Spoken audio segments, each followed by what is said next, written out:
Waking up at 4 a.m. isn't about the number on the clock. It's not about joining some trendy productivity club. It's about building discipline. And here's the truth that most people don't want here.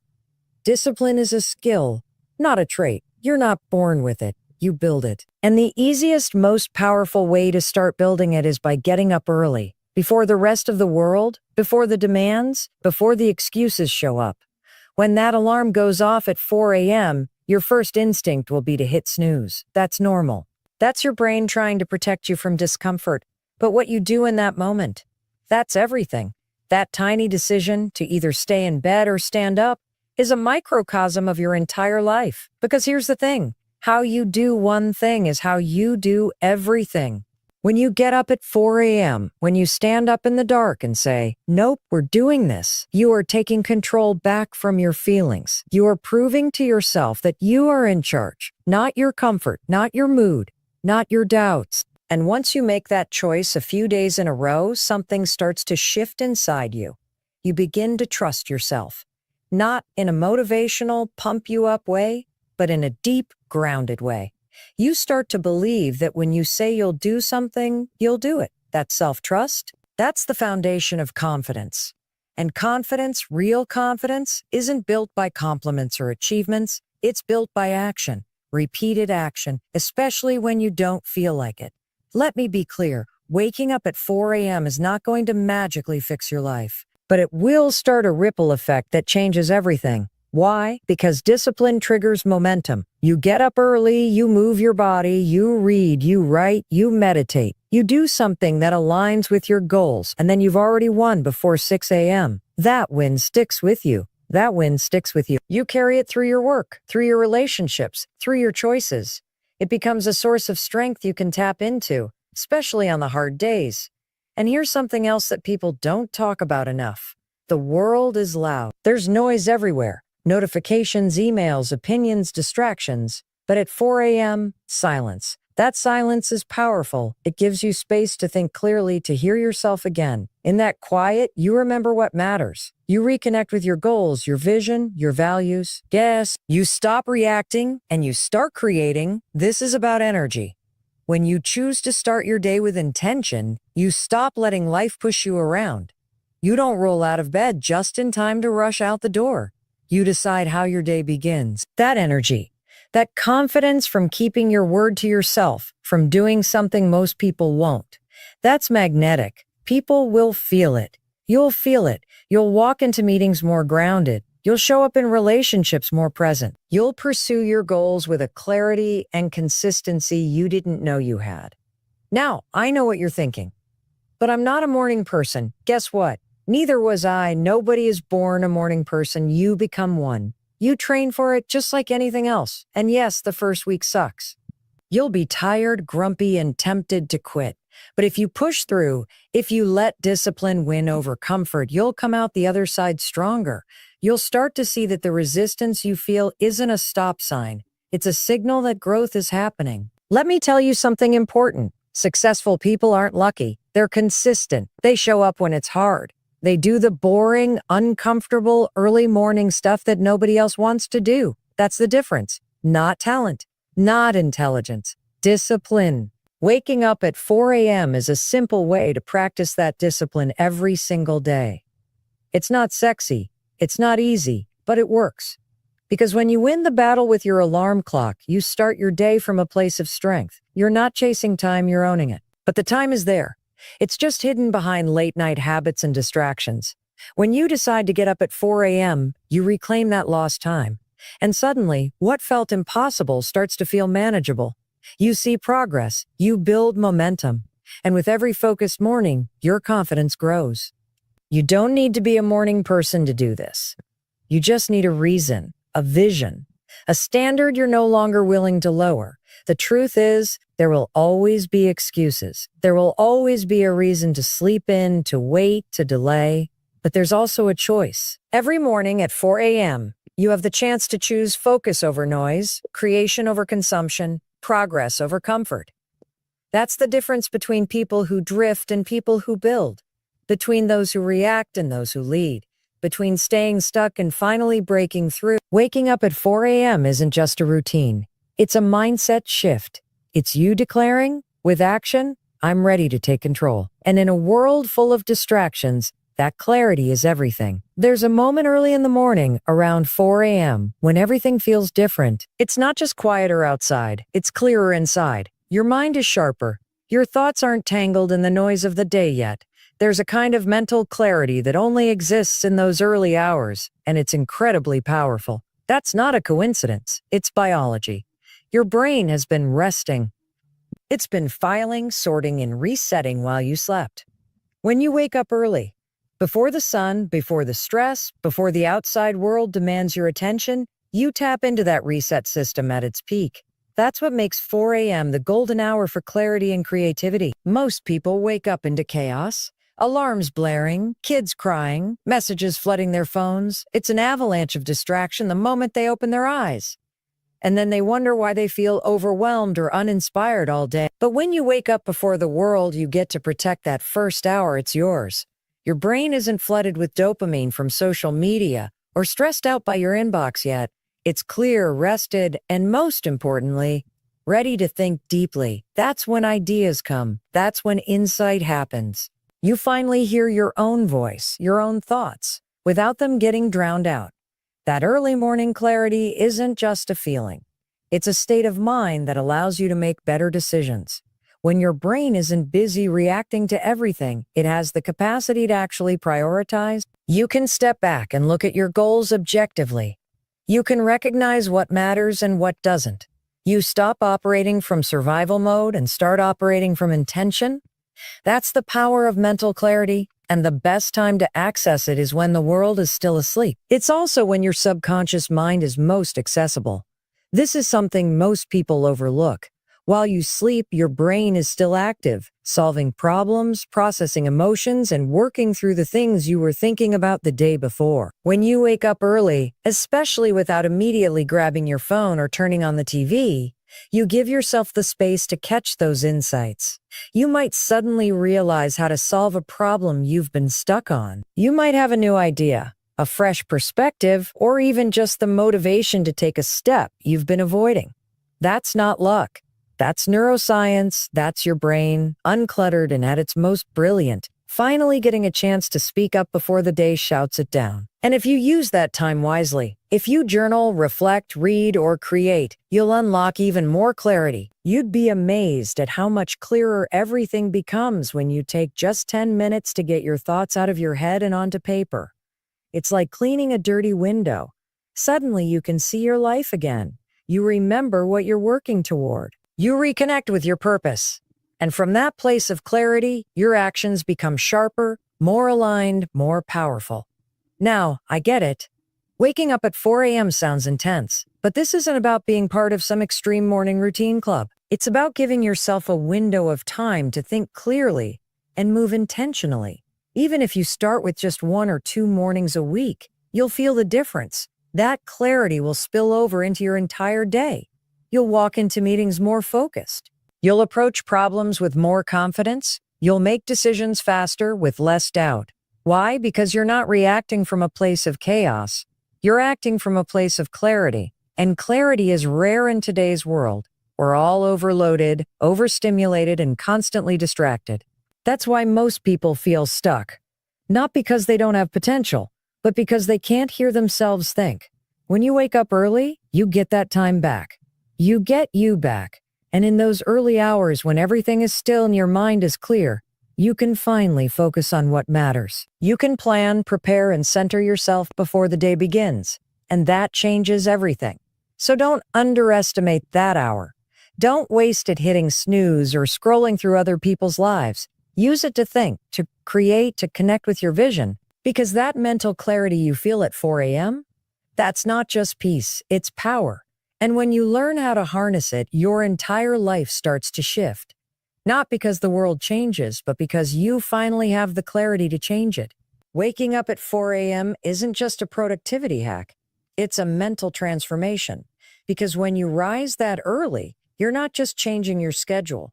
You're changing the way your mind responds to resistance. Every single morning that you wake up before the sun, before the emails, before the chaos. You're making a decision to lead your life, not follow your feelings. And that decision builds something most people are missing: mental toughness. Mental toughness isn't about being emotionless or pushing yourself until you burn out.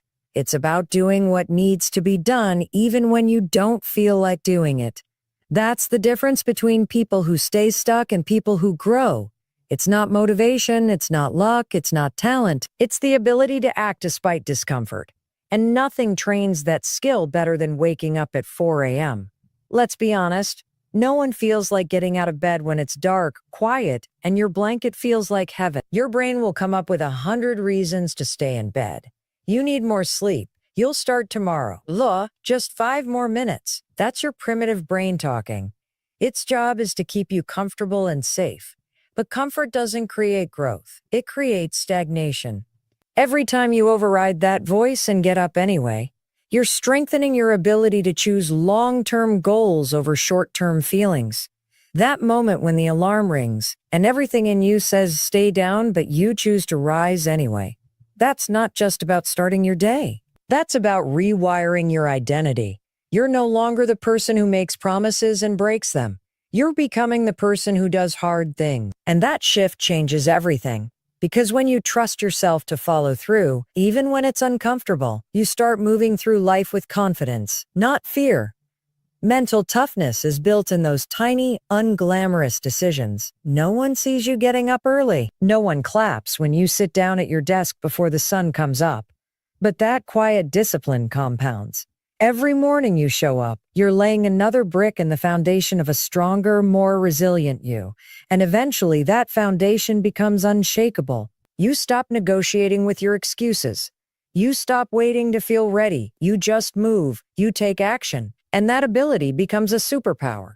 Think about the impact that has when life throws something difficult your way. And it will. You're not paralyzed. You're trained. You're prepared. You've practiced showing up under pressure every morning at 4 a.m. So when stress hits, when plans fall apart, when the unexpected happens, you don't collapse. You adapt. You lead. You push forward. That's mental toughness. That's leadership. And it starts with choosing discomfort in the small things so you're ready for the big ones. The beauty of waking up early is that it creates resistance by design. And resistance is the gym for your mind. Most people run from it. But you face it every day head on. And with every rep, you're becoming the kind of person who doesn't flinch at hard work, who doesn't need to feel motivated, who doesn't quit just because something's uncomfortable. You also start to realize something deeper. The hard part isn't getting up early. The hard part is winning the conversation in your head. And when you win that internal conversation at 4 a.m., when your feelings say no, but you say yes to discipline, you set the tone for your entire day. You carry that win with you into every task, every challenge, every choice. You walk differently. You speak differently because you know who you are. You're someone who gets up, shows up, and doesn't back down. That identity shift is what transforms your life, not the hour itself. It's not about 4 a.m. being magic. It's about what waking up at 4 a.m. represents: strength, commitment, ownership. It's about proving to yourself over and over again that you're capable of leading your life instead of being led by excuses. So if you want to build mental toughness, don't wait for motivation. Don't wait for perfect conditions. Set the alarm, get up, start with one day, then do it again and again. And every time you do, remind yourself, this isn't about the clock. It's about who you're becoming and the version of you that can win the battle with the alarm clock. That version can handle anything.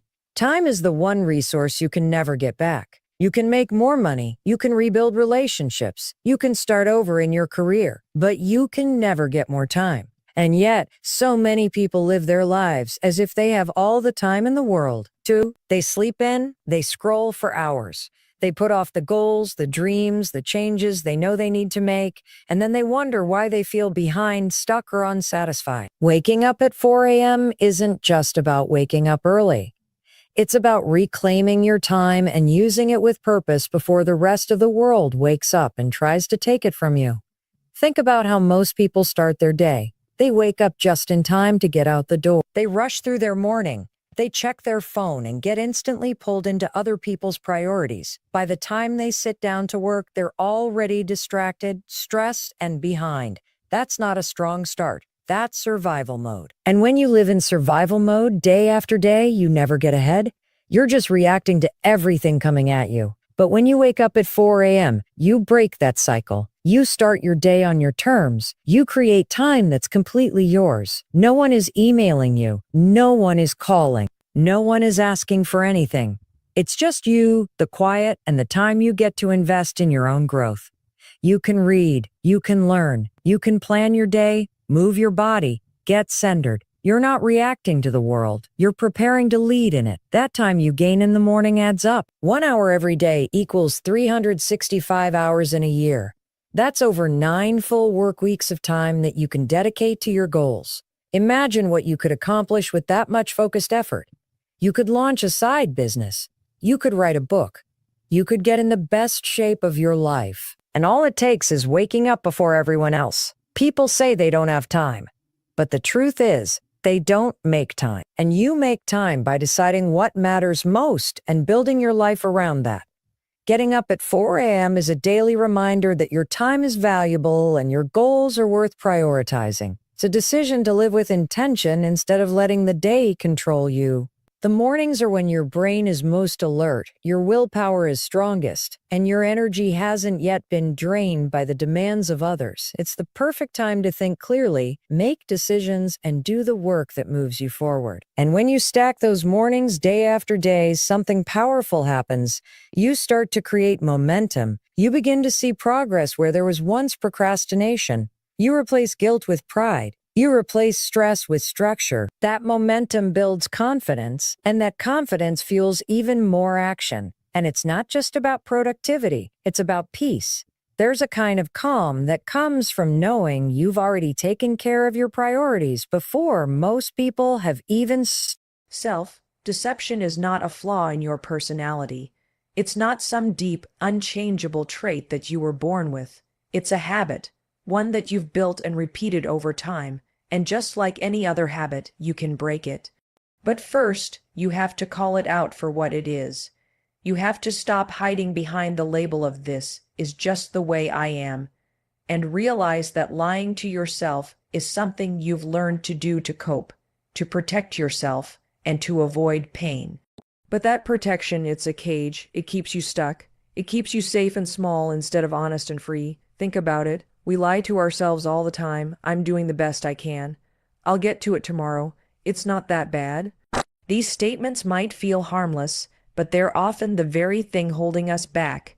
You're not lying to yourself because you're a bad person. You're lying to yourself because it helps you avoid discomfort in the short term. But that's the catch. Every time you do it, you train your brain to retreat instead of rise. You reinforce the idea that it's okay to delay, to make excuses, to settle. This habit becomes automatic. It's wired into your routines, into the way you talk to yourself, into the way you justify your actions or inactions. And the longer you repeat it, the more it becomes invisible. You don't even realize you're doing it anymore. That's what makes it so dangerous. When you lie to yourself often enough, you begin to believe it's the truth. You forget that there's even a difference. But let's pause for a moment and be real. Where has this habit actually gotten you? If you're constantly telling yourself stories that let you off the hook, are you really growing? Are you getting closer to the life you say you want? Probably not. And that's the painful part. Because deep down, you know you're capable of more. You feel the gap between where you are and where you could be. That feeling, that tension, that's the signal that something needs to change, and the first step is acknowledging that self-deception has become your default mode. Now, here's where the shift starts. Once you recognize that self-deception is a habit, not who you are, you take away its power. You start to see your thoughts and excuses for what they are, defense mechanisms. And while they might have served a purpose once, maybe they helped you survive a tough time, they are not serving your growth now. You don't need to lie to yourself to be okay. You don't need to protect yourself from your own potential. The truth is, breaking the habit of self Deception doesn't start with some huge revelation. It starts with small moments of honesty. It starts when you admit that you're not doing everything you could. It starts when you acknowledge that procrastination isn't about time, it's about fear. It starts when you look in the mirror and say, I've been holding myself back and I'm done doing that. That kind of honesty. It's uncomfortable, it might even feel a little brutal, but it's the only way forward, and here's the powerful part. Every time you choose honesty over the easy lie, you build trust with yourself. You create a new pattern, a new habit, one that reinforces your potential instead of hiding it. You start to feel in control again, not because everything's perfect, but because you're finally being real.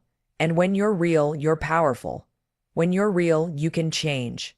So stop telling yourself this is just how you are, that you're not motivated or disciplined or ready. Those are just lies disguised as facts. You can be all of those things, but only if you stop feeding yourself the story that you can't. You don't need a new personality. You need a new habit, one of radical self-honesty. Start there, start now, and watch what happens when you do. You don't lie to yourself because you're weak. You lie to yourself because it's easier, because it protects you. It shields you from the discomfort of change, the fear of failure, and the weight of responsibility. Lying to yourself isn't a sign of laziness or lack of ambition. It's a strategy, a short-term coping mechanism. And like all coping mechanisms that go unchecked, it becomes a prison over time. You're not weak for wanting to stay comfortable. That desire is human, but you have to understand something critical. Comfort doesn't lead to progress. In fact, it's the very thing that's holding you back. When you avoid the truth, what you're really doing is choosing short-term relief over long-term growth. You convince yourself that now isn't the right time, or I'll feel more motivated tomorrow, or I've tried everything. These statements feel comforting. They take the pressure off, but none of them move you forward. They create the illusion of control while slowly stealing your momentum. That's what's so dangerous about self-lies. They sound reasonable. They sound kind, but in reality, they keep you spinning your wheels. They keep you repeating the same cycles over and over again. Think about the goals you've had for years. Maybe it's getting healthy, starting that business, having better relationships, writing that book, waking up earlier. You know what you want. You even know what to do. But when it comes time to act, you tell yourself you're too tired, or you're not ready, or that you need to wait until Monday, or next month, or after the holidays. And just like that, another day goes by. Another opportunity missed. Another moment wasted on the altar of comfort. But let's be clear. Avoiding discomfort is not the same as avoiding pain. Because here's the hard truth. There's pain on both sides. The pain of change and the pain of staying the same. The difference is, one leads to growth, and the other leads to regret. So when you lie to yourself in order to stay comfortable, you're choosing a different kind of pain.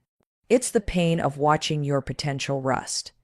The pain of looking back months or years from now and realizing you're still stuck in the same place, still having the same conversations with yourself, still avoiding the same truths. Comfort might feel good in the moment, but it robs you of the life you say you want. Growth requires friction.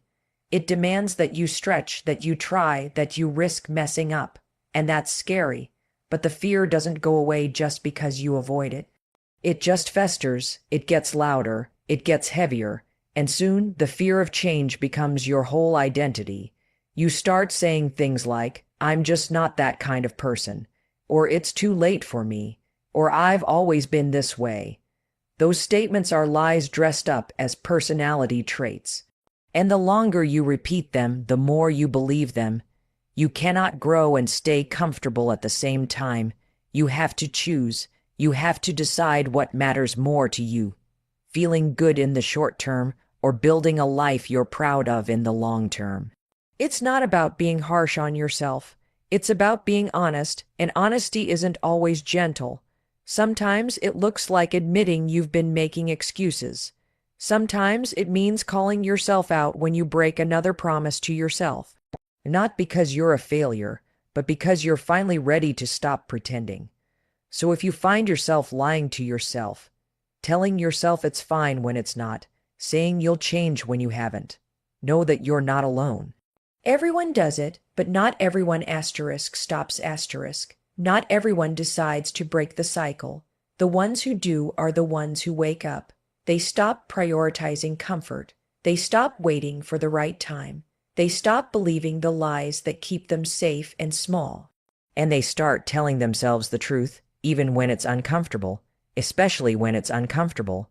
The moment you stop lying to yourself is the moment you start making progress. It's not easy, and it won't always feel good, but it will always be worth it.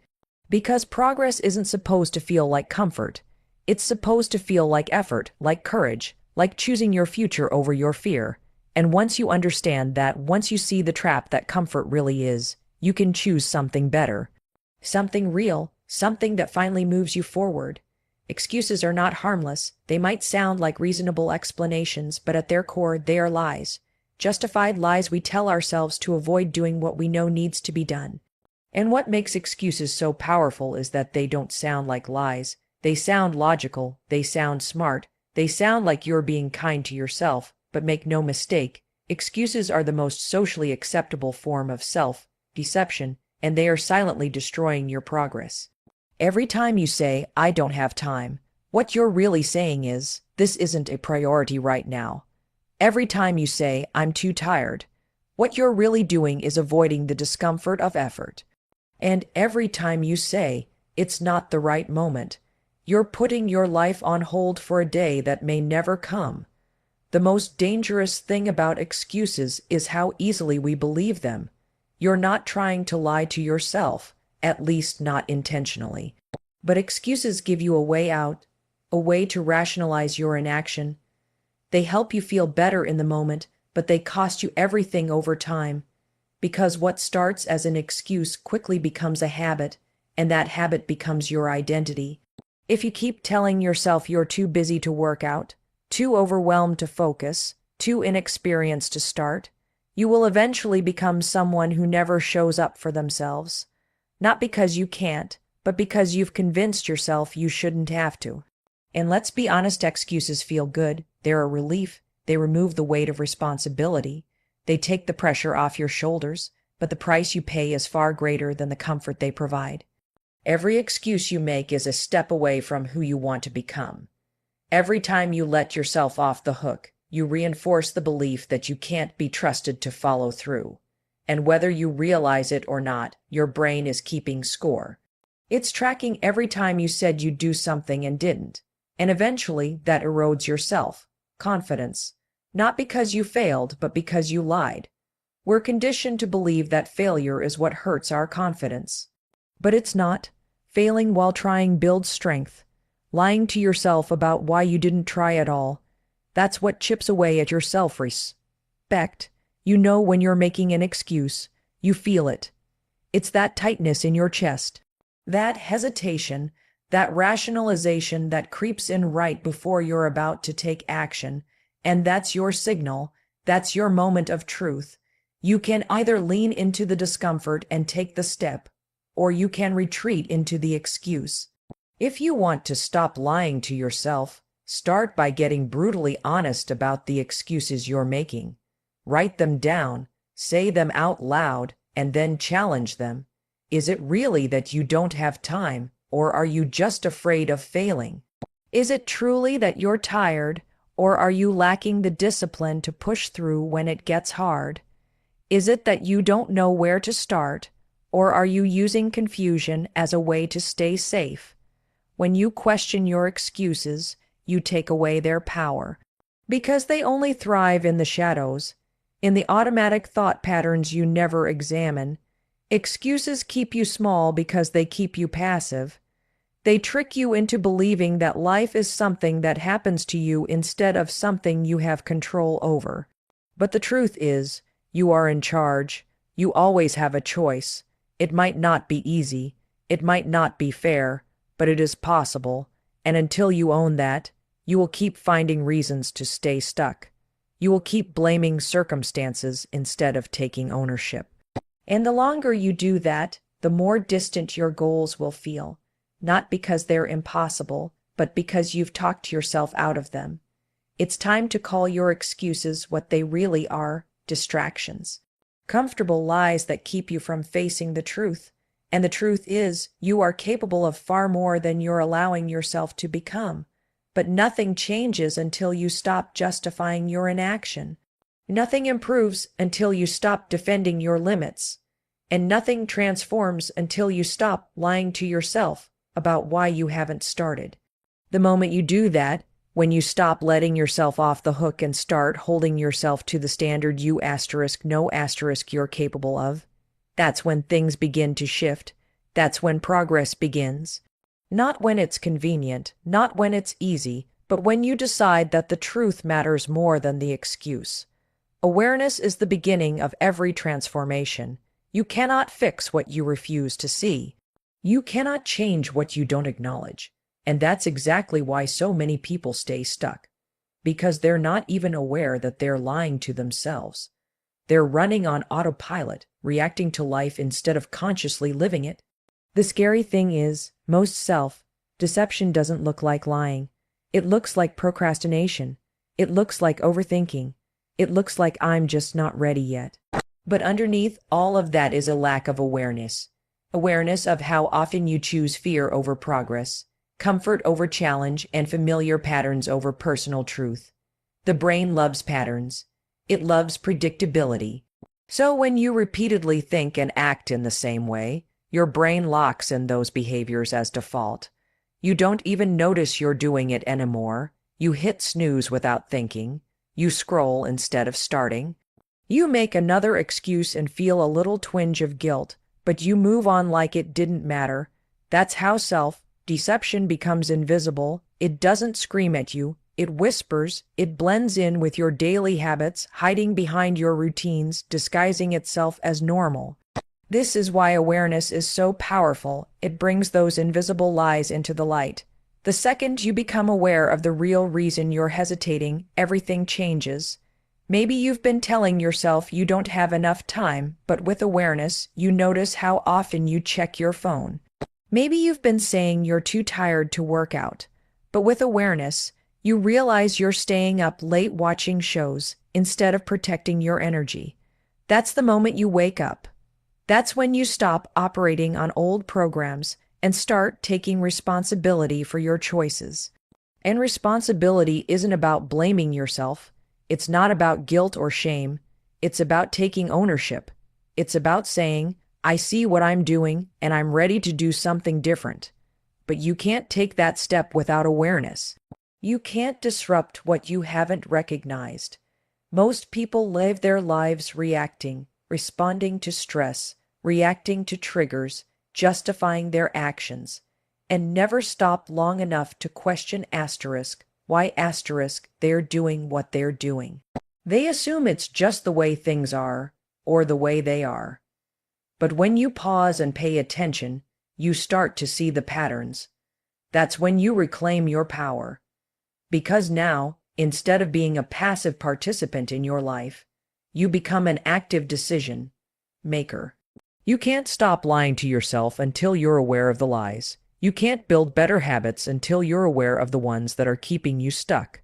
This is not about becoming perfect. It's about becoming conscious. It's about noticing when you say, I'll do it later. And instead of just accepting it, you ask yourself, why later? Why not now? That tiny moment of awareness creates a crack in the old habit. And in that crack, you can insert a new choice. Awareness gives you options. It gives you leverage. Because once you see the truth, you can't unsee it. You can still choose to stay the same, but now it's a conscious decision. And that's what most people avoid. They don't want to see the truth because then they'd have to do something about it. But let me tell you something. Living in the dark is far more painful in the long run. Numbing yourself to your own excuses, pretending you're doing fine when you know you're not, convincing yourself you'll change someday. That's exhausting. What's more empowering is facing the truth and finally doing something with it. And here's the good news. You don't have to overhaul your whole life overnight. Start by becoming aware of one area, where you've been lying to yourself. Just one. Maybe it's your health, your finances, your relationships, your time management. Pick one and start observing yourself. No judgment. Just watch. How often do you say one thing but do another? How often do you promise yourself you'll change, but you don't? That awareness alone is a win. It's a step, and every step matters. Change doesn't begin with action. It begins with awareness, because when you become aware, you gain clarity. And when you gain clarity, you can take intentional action, not random, not reactive, but purposeful. That's where real growth starts. In the small, quiet moments where you finally choose to see yourself clearly, not as who you hope to be, not as who you pretend to be, but as who you really are right now. And from there, you can build anything. Change doesn't begin with motivation. It doesn't come from waiting until you feel like it, or hoping that someday you'll wake up magically disciplined. Real change begins with taking ownership of your choices, your actions, your mindset, and your life. That's what personal responsibility is. It's not just a nice idea. It's the foundation of every transformation, every breakthrough, every goal you've ever wanted to accomplish. When you take ownership, you stop pointing fingers. You stop waiting for permission. You stop blaming the economy, your boss, your parents, your schedule, your past. Because while those things may have shaped you, they don't get to control what you do next, unless you let them. And that's the real power of personal responsibility. It puts you back in control. It shifts your identity from a passive observer to an active participant in your own life.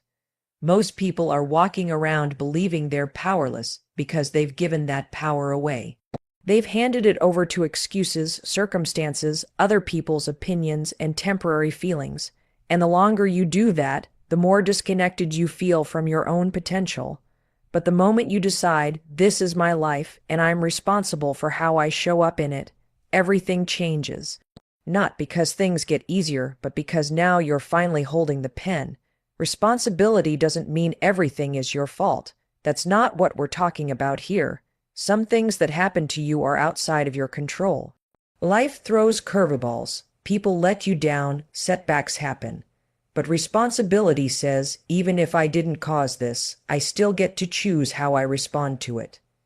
That's a different kind of power.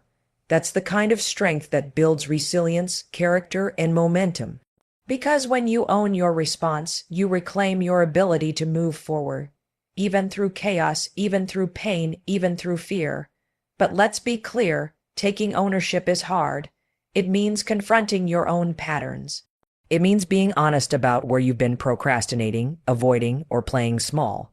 It means realizing that the results in your life, your health, your relationships, your finances, your time are reflections of your choices, not just your circumstances. And that's a hard truth to swallow.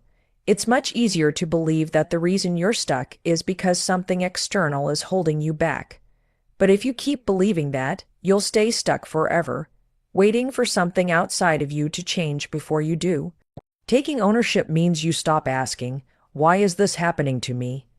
And start asking, what can I do with this? That shift in mindset is everything. Because the truth is, no one is coming to save you. No one is going to swoop in and make you consistent, motivated, or disciplined. That's your job, and when you finally accept that it's on you, not in a guilt-ridden, pressure-filled way, but in an empowering way, you step into a new level of freedom. Because now you're not waiting anymore. You're acting, you're choosing, you're building momentum, even if it's slow, even if it's messy, even if it's hard, and yes, it will be hard. Ownership requires daily discipline. It means you do what needs to be done, not just what feels good in the moment. It means showing up when it's inconvenient. It means sticking to the promise you made to yourself, even when no one's watching. That's what separates the people who talk about change from the people who actually create it. Ownership isn't flashy. It's not loud. It's the quiet decision to show up for yourself over and over again, especially when it would be easier to give up or blame someone else. But the payoff, it's massive, because when you live with ownership, you build trust with yourself, you create momentum, you start to see results, not overnight, but consistently, and those results fuel more action. They build confidence. They reinforce the belief that you are capable, that you do have what it takes, and that you don't need external validation or perfect circumstances to move forward. All you need is a willingness to stop making excuses and start taking responsibility. So if you're waiting for the perfect moment, stop. If you're waiting for someone to push you, stop. If you're hoping that motivation will magically appear, stop. Instead, start with one decision, one small action. One commitment to take ownership of a single area of your life today. That's how it begins. That's how change takes root. And once you start living from that place, where everything you do is a choice you're owning, you'll never want to go back to the old way. Because ownership isn't a burden, it's your breakthrough. Action is the only thing that turns intention into reality. You can read every book, watch every video, make the most detailed plans, and feel inspired out of your mind. But if you don't take action, nothing changes. Your life doesn't shift because you want it to. It shifts because you do something about it. And yet, this is where most people get stuck. Not because they're lazy, not because they're unmotivated, but because they wait. They wait for certainty, for confidence, for the perfect moment, and that wait becomes a trap, a prison made of potential, because the truth is, clarity comes from action, not before it. So many people are living in their heads. Dreaming, planning, hoping, but never moving. They're stuck in analysis, stuck in fear, stuck in the lie that they're not ready yet. But here's the brutal truth. You'll never feel ready. Confidence doesn't come before the leap. It comes after asterisk. You've proven to yourself that you can do hard things. That's why action matters so much. Every time you take a step, even a small one, you build evidence. Evidence that you're the kind of person who follows through. Evidence that you can handle discomfort. Evidence that you're not going to let fear win. And here's what most people don't understand. Action doesn't have to be massive. It doesn't have to be dramatic or perfect. It just has to be real. Sending that email, showing up at the gym, saying no to something that drains you, waking up 30 minutes earlier, one step, then another, then another. Momentum is not magic. It's motion, and the moment you start moving, you start learning. You start seeing results, not always instantly, but enough to prove to yourself that progress is possible. There will always be fear. Always fear of failing, fear of judgment, fear of not being good enough. But fear doesn't go away by thinking. It goes away by doing. Action neutralizes fear. It shrinks the voice in your head that says you can't. Because every time you act in spite of fear, you train your brain to stop overestimating the threat and underestimating your strength. You become bolder, not because the fear disappears, but because you stop letting it decide. Let's be real, overthinking is just a fancy form of self-doubt. It's procrastination wearing a mask, and the longer you stay in your head, the more your fears grow, the more complicated everything feels. You start creating problems that don't even exist yet. You start convincing yourself that action will only lead to disaster. But that's a lie. The real danger is in doing nothing, because the longer you stay stuck, the harder it gets to believe in your ability to move. And the only way to break that cycle is to act. No one ever built a meaningful life by thinking about it. They built it by showing up even when it was uncomfortable, especially then. That's what discipline is. It's doing what needs to be done, whether you feel like it or not. And discipline beats motivation every time, because motivation is a feeling. It comes and goes. Discipline is a choice. It's a decision you make over and over to honor the vision you have for your life. Taking action isn't about being fearless. It's about being brave enough to move forward with the fear. It's about trusting that the first step doesn't have to be perfect. It just has to be real.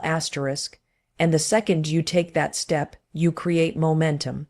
That momentum builds confidence, and that confidence fuels more action. That's the cycle of progress. That's how real change happens. So if you're tired of being stuck, if you're done lying to yourself, if you're ready to stop waiting for the perfect time, it's this. This is your moment, not tomorrow, not next week, not when things calm down. Now, take one step. Not because you have it all figured out, but because you're done waiting to feel ready. You don't need more time. You need more courage, and the second you act, you'll realize it was never about knowing everything. It was about choosing to begin. Start where you are, use what you have, do what you can, and keep moving. Because action is not only how you build your future, it's how you reclaim your power. I'm gonna tell you something that might sting a little, but it's the truth. Every time you hit the snooze button, you're practicing a habit of resistance. You're training yourself to delay your own life. And that one tiny decision, those extra 10 or 20 minutes in bed, might feel harmless in the moment, but it sets the tone for everything else you do that day. Because if you can't get yourself out of bed when you say you will, how the hell are you supposed to trust yourself with the bigger things? That was the first realization I had. I wasn't tired. I was undisciplined. I didn't need more sleep. I needed more courage. The first morning I tried this, I was lying in bed, alarm going off, and I immediately felt the urge to hit snooze. That autopilot voice kicked in. Just 5 more minutes, you'll feel better, it's fine. That voice is seductive. It sounds like comfort, but it's really sabotage. It's the same voice that's kept you stuck, made you procrastinate, told you you're not ready. But guess what? That voice is not your friend. It's fear, and fear has one job: to keep you exactly where you are, comfortable, familiar, safe, but also stuck. That's why I use the 5-second rule. 5-4-3-2-1. Go. No thinking, no hesitating, no negotiating with the excuses, just move. Action cuts through all that mental noise, and when I stood up, even though I was groggy and my bed looked like heaven, I felt this rush of control come over me. I just won the first battle of the day. I didn't delay, I didn't make excuses, I acted, and here's what the science tells us: the brain loves patterns. It builds neural pathways based on repetition. So the more you snooze, the more that behavior gets hardwired. But when you break the pattern, when you physically move instead of mentally argue, you start rewiring your brain. That's habit formation, and it doesn't take months to feel a difference. It can happen in days. I felt it by day 3. Not because I was suddenly a morning person, but because I was becoming a person who keeps promises to herself. Think about this. When your alarm goes off, your body's ready to wake up. Your cortisol levels are rising. Your brain is alerting you to get started. But when you snooze, you confuse your system. You start a new sleep cycle that you can't finish, which leaves you groggier than if you just got up. It's called sleep inertia. You feel more tired because you interrupted a cycle your body couldn't complete. So not only are you wasting time, you're making yourself more exhausted. Crazy, right? Now, this isn't about becoming a 5 a.m. productivity robot. It's not about beating yourself up if you sleep in. This is about one decision, one moment where you tell yourself, I am the kind of person who gets up when I say I will. That's identity-based change. That's confidence in the making, because confidence isn't built when life is easy. It's built when you do the thing you didn't want to do, when you get uncomfortable and move anyway. And here's something else. How you do one thing is how you do everything. So when I started winning that first moment of the day, I started showing up differently in everything else. I wasn't dragging into work. I wasn't late for my commitments. I wasn't second, guessing myself all day. I was alert, grounded, present, because I had already done the hardest part. I faced resistance and chose action. That one habit, it changed my self-image. I stopped seeing myself as someone who was bad at mornings or not disciplined. I started seeing myself as someone who follows through, who shows up, who doesn't need to feel motivated to act. And the ripple effect of that, massive. I started eating better. I started making time for exercise. I had more patience with my family. All because I took ownership of the first decision of my day. So if you want to change your life in a week, stop snoozing your alarm. Stop snoozing your dreams. The moment your alarm goes off, count down from 5 and launch yourself out of bed like your life depends on it. Because in a way, it does. You're not just waking up early. You're waking up to who you're capable of becoming, and that right there is the beginning of everything. Let me guess, when you hear someone say exercise changed my life, your brain probably pictures a hardcore gym session, 90 minutes of sweat, complicated routines, or someone who's already in shape. Let me stop you right there. That's not what I'm talking about. What changed my life wasn't training like an athlete. It was 10 minutes, 10, that's it. And I don't mean intense, perfect, choreographed movement. I mean just move your body. That's all I committed to. And it flipped my energy, my mood, and my motivation. The truth is, your body is the most powerful tool you have to change your mind. Most people try to think their way into feeling better. They sit on the couch, overwhelmed, scrolling through their phones, saying, I wish I felt more motivated. I need to get out of this funk. Or maybe tomorrow I'll feel like doing something.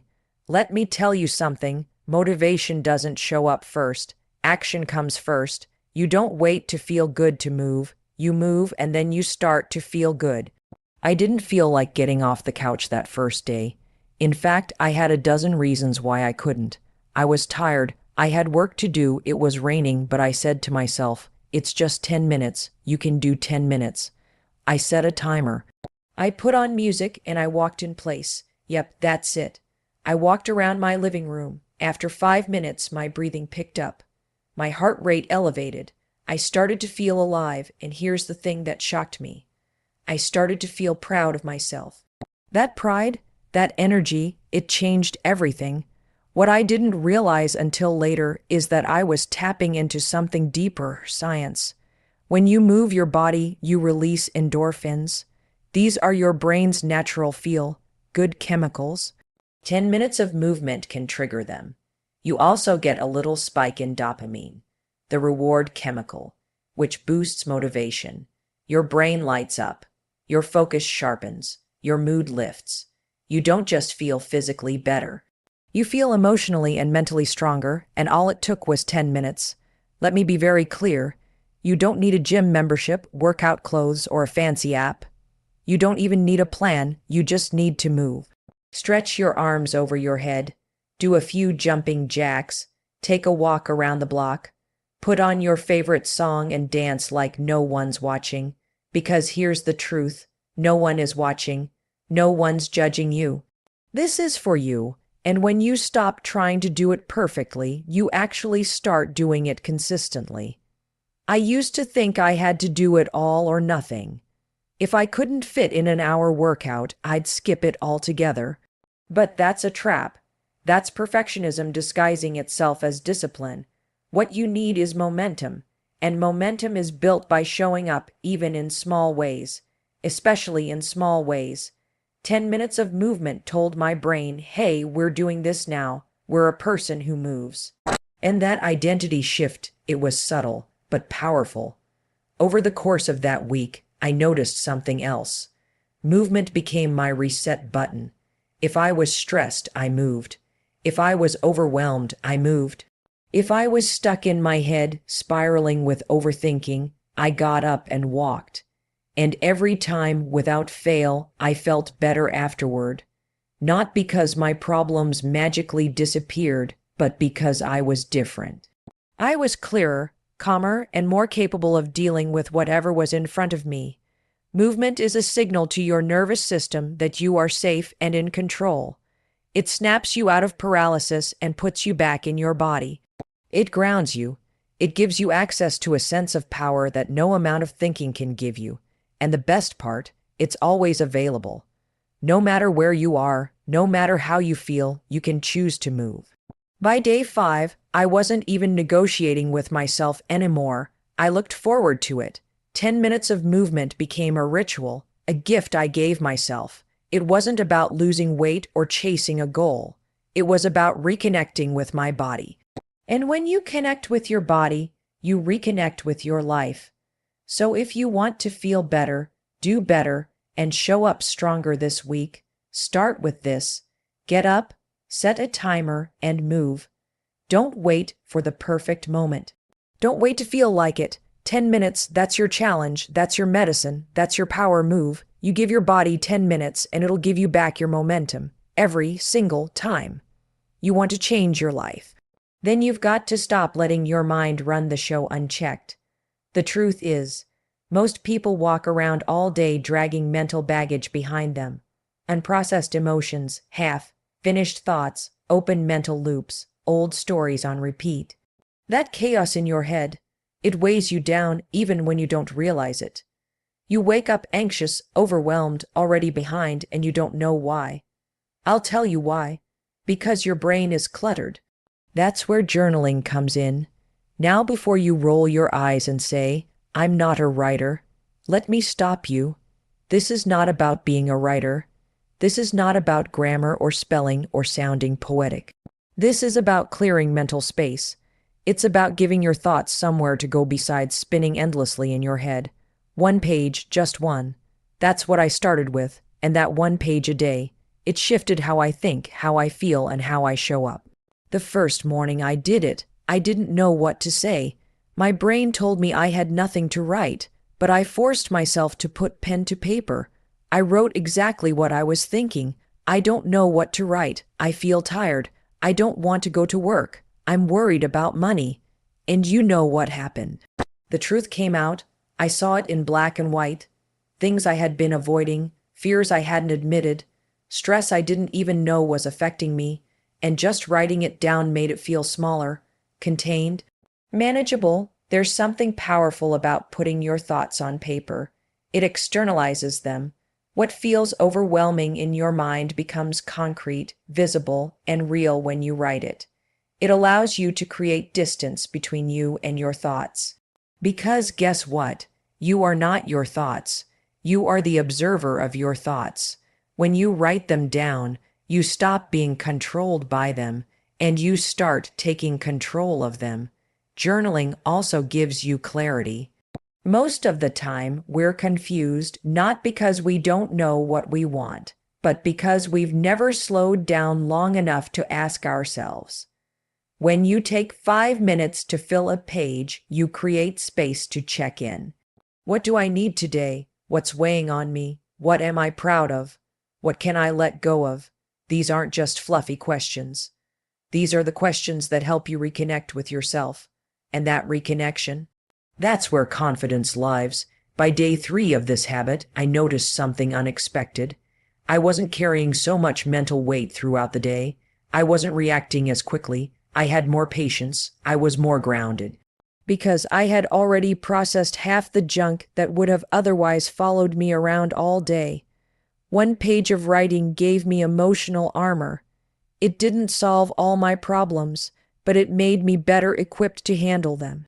And here's something else I learned. You don't need to write about the same thing every day. Some mornings I vented. Others I made lists. Sometimes I asked myself one simple question and answered it honestly. Some days I wrote affirmations. Other days I wrote about a memory, a win, or something I was scared of. The point is not what you write. The point is that you write, because it creates a daily habit of self-awareness. And self-awareness is the first step to any kind of growth. People always ask, what should I journal about? And I tell them, don't overthink it. Start where you are. If you're angry, write it. If you're confused, explore it. If you're inspired, capture it. If you're blank, write that. The power is in the act of showing up. It's in the consistency, because every day you do it, you're sending a message to your brain, I matter enough to check in. That message builds self-trust, and here's the kicker. This habit takes less than 10 minutes. You can do it while your coffee brews. You can do it in the car before you walk into work. You can do it before bed to clear your mind. There is no perfect time, no perfect journal, no perfect system. All you need is a pen, paper, and honesty. 1 page a day. That's all it takes to start understanding yourself better. To stop reacting on autopilot and start responding with intention. To process what you're feeling instead of suppressing it. To recognize patterns. to discover what's actually going on beneath the surface. That page becomes your mirror, your coach, your safe space. And when you give your thoughts room to breathe, you do too. You don't need to write a book, just write a page and watch what it unlocks. There's something terrifying and liberating about saying the truth out loud. And I'm not talking about some big dramatic confession or some life-altering realization. I'm talking about the simple, everyday truths, the ones we keep buried because they make us feel exposed, weak, or afraid. But what I've learned is this: when you avoid speaking your truth, you are abandoning yourself. And every time you do that, you chip away at your confidence. You build a life on top of silence, and eventually that silence becomes suffocating. So, I started saying one truth out loud every day, just one. Nothing fancy, nothing rehearsed, just honest. It didn't matter if I said it to a friend, my partner, or to myself in the mirror. What mattered is that I got it out of my head and into the world. The first time I did it, my voice shook. I said, "I'm exhausted, and I don't want to pretend I'm fine today." That was it. One sentence. But it felt like I had opened a valve and released all this pressure I didn't even realize I was holding. Most of us are taught to push through, to smile when we're falling apart, to say "I'm fine," even when we're drowning. We lie to protect others. We lie to protect our image. We lie to avoid confrontation. But what we're really doing is silencing ourselves. And you can't live a free life if your truth is locked inside you. Saying your truth doesn't make you weak. It makes you honest, and honesty is the foundation of real power. Here's what happens when you start speaking the truth. Your nervous system relaxes. Your mind stops spinning. You stop performing. Because the moment you speak the truth, even if it's small, your body knows it. You feel the alignment. You feel the relief. You feel the energy that was trapped in pretending finally returned to you. That's why this habit works so fast. It releases tension you didn't even know you were carrying. One day, I looked at myself in the mirror and said, "I'm scared I'm falling behind." That truth had been gnawing at me for weeks. I was pushing myself hard, pretending I had it together, but deep down, I felt like I was losing control. Saying it out loud didn't magically fix everything, but it gave me clarity. It gave me permission to stop running from what I was feeling. And the moment I said it, I started thinking about what I could do next. Not in panic, but from a place of awareness. The truth became my anchor. What I realized is that your truth doesn't always need a solution. It just needs to be seen, acknowledged, respected, even if it's uncomfortable. Especially if it's uncomfortable, and when you speak it out loud, you start rewriting the story you tell yourself. You go from "I have to be perfect" to "I can be human." You go from "I can't handle this" to "I'm struggling, but I'm still here." That shift in narrative, that's where self-compassion begins. And let's be real, this world doesn't need more people pretending. It needs more people telling the truth so others feel safe to do the same. When you admit something real, you create connection. Vulnerability isn't weakness. It's leadership. It's how we heal. It's how we grow. It's how we finally stop hiding. Some days my truth was heavy. I don't feel like I'm enough today. Other days it was empowering. I'm really proud of how far I've come. Both matter. Both are valid because the goal isn't to be positive all the time. The goal is to be real. The goal is to build a relationship with yourself based on honesty instead of performance. You don't need to announce your truth to the world.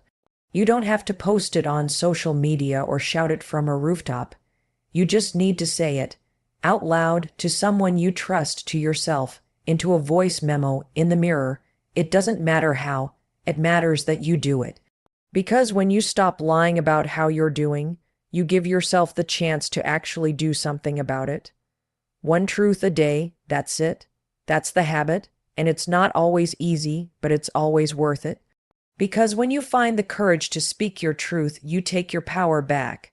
You stop pretending, you stop performing, and you start living a life that actually feels like yours, and that changes everything. Let me tell you something that hit me hard when I finally got honest with myself.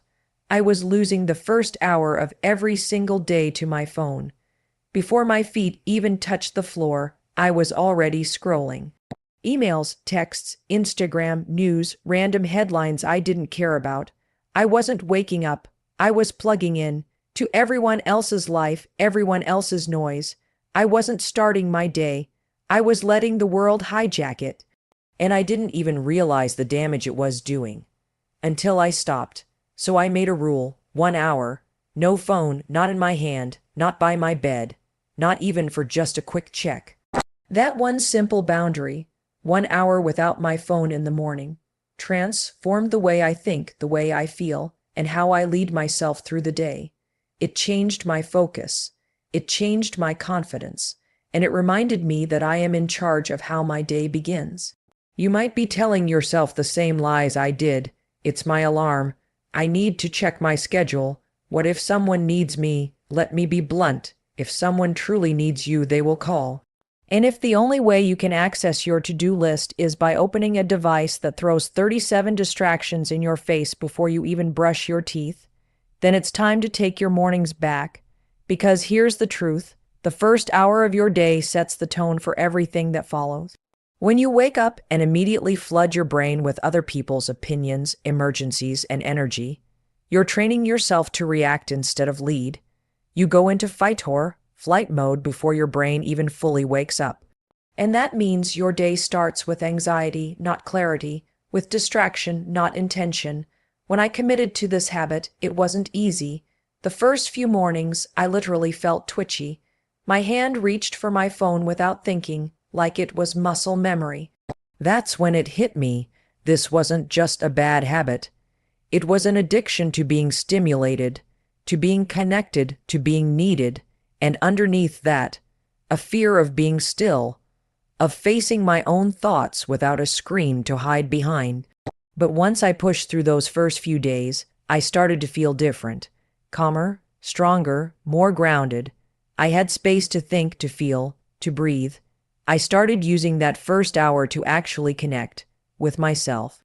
I'd journal a page, I'd go for a walk, I'd stretch, I'd drink my coffee slowly instead of gulping it down while scrolling headlines I couldn't control, and for the first time in a long time, I started my days on my terms. That shift was massive.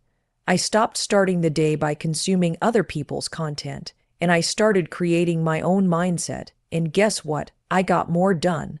I was less reactive. I didn't spiral into stress every time a notification buzzed. Because I had already built a solid foundation before the chaos of the day even began. You don't realize how much power you give away when you let your phone be the first thing you see in the morning. It tells your brain, other people's priorities come before mine. I'm behind. I need to respond, check, scroll, keep up. But when you delay that first hit of digital noise, even by an hour, you reclaim that power. You say, my peace matters, my mind comes first, and that decision changes everything. I'm not saying phones are evil. I'm saying boundaries are essential. You need time in your day, especially the start of your day, when the world doesn't get to speak first. You need silence, reflection, intention. That's where your strength lies. And the more you protect that time, the stronger and clearer you become. So try it. Put your phone in another room tonight. Set a real alarm. Wake up and resist the urge to grab your device. Get up, breathe, move, write, sit in the quiet, even if it's uncomfortable, and give yourself that 1 hour to exist without the noise. You'll be amazed at what you hear when you finally stop listening to everything else. Because at the end of the day, your phone doesn't get to decide who you are. You do. And the way you start your morning, that's not just a routine. It's a statement. It's a message to yourself that you matter more than your feed, your inbox, or your notifications. And once you feel what that kind of peace is like, you'll never want to go back. You want clarity, you want peace, you want to reset your mind and show up with energy and focus, then start walking. I'm serious. I know it sounds too simple, but the most powerful shifts often come from the smallest changes. I started taking a 10, 10-minute walk every single day without distractions. No phone, no podcasts, no calls. Just me, the ground beneath my feet, and whatever thoughts decided to show up. And within a week, I realized this wasn't just a walk, it was therapy. It was a breakthrough. When was the last time you were truly alone with your thoughts? Not while multitasking, not while checking your phone, not while filling the silence with noise. Just being. That's what this walk does. It forces you to be present. And the moment you do that, something incredible happens. Your brain starts working for you instead of against you. The fog starts to lift, the stress begins to dissolve, and suddenly solutions show up where you were only seeing problems. Now look, I'm not asking you to hike a mountain. I'm asking you to carve out 10 minutes. That's it. 10 minutes where you unplug from everything and reconnect with yourself. Because we live in a world where we are constantly stimulated. Notifications, alerts, messages, content, opinions. It never stops. And because it never stops, your mind never gets a chance to reset. So you stay stuck in overthinking, stuck in anxiety, stuck in patterns that don't serve you.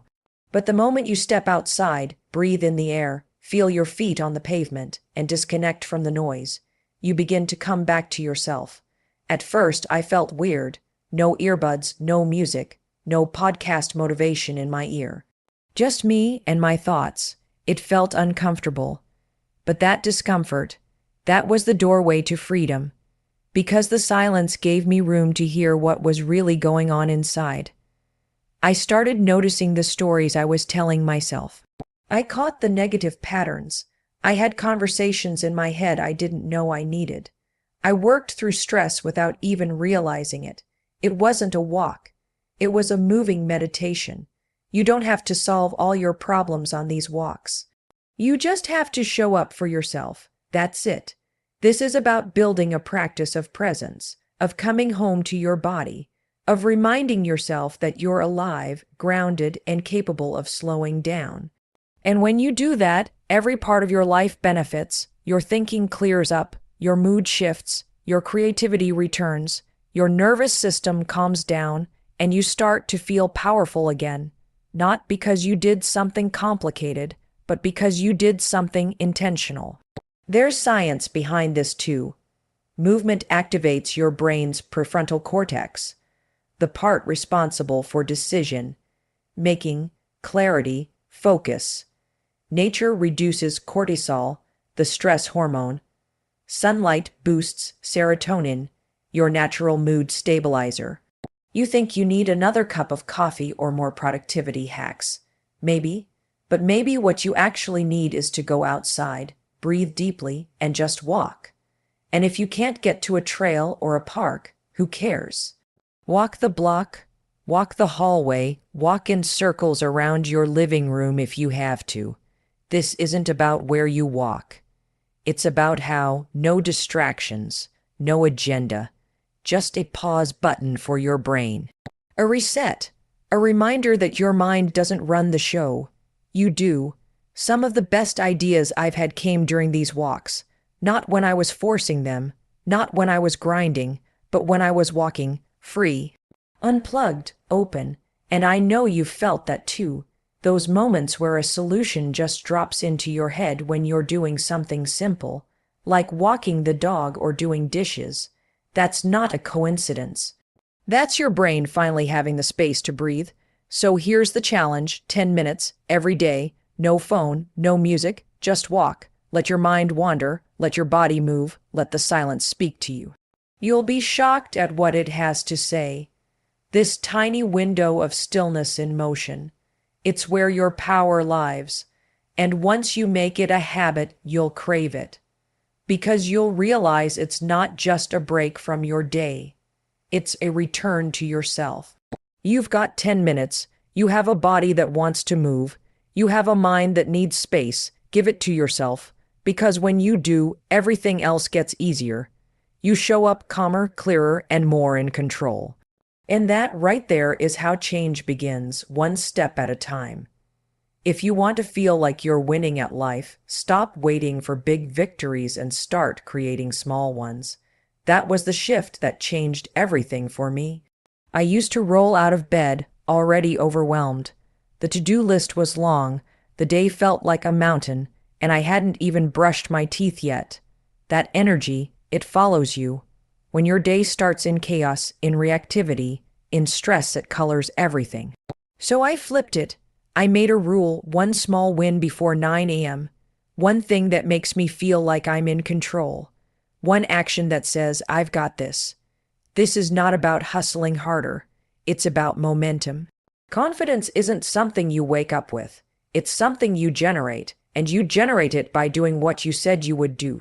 Starting with one small thing could be as simple as making your bed, sending the email you've been avoiding, drinking a glass of water, meditating for 5 minutes. It's not the size of the win. It's the fact that you did it on purpose. And when you start your day with intention, everything else flows from that. Here's what happens psychologically. When you complete a small task first thing in the morning, you signal to your brain that you're capable, productive, and proactive. You trigger a hit of dopamine, a chemical reward that fuels motivation. That small win becomes the spark, and suddenly, instead of feeling behind, you feel ahead. Instead of reacting to the day, you're leading it. Think about the alternative. You hit snooze 3 times, you grab your phone. You scroll for 20 minutes, already knee deep in someone else's life, someone else's drama. Then you rush to get ready, you skip breakfast, and now you're running late and flustered. That chaos becomes your emotional baseline. It's not that the day is hard, it's that you're not centered when you meet it. That's the difference this habit makes. It roots you in power before the world has a chance to pull you in 1,000 directions.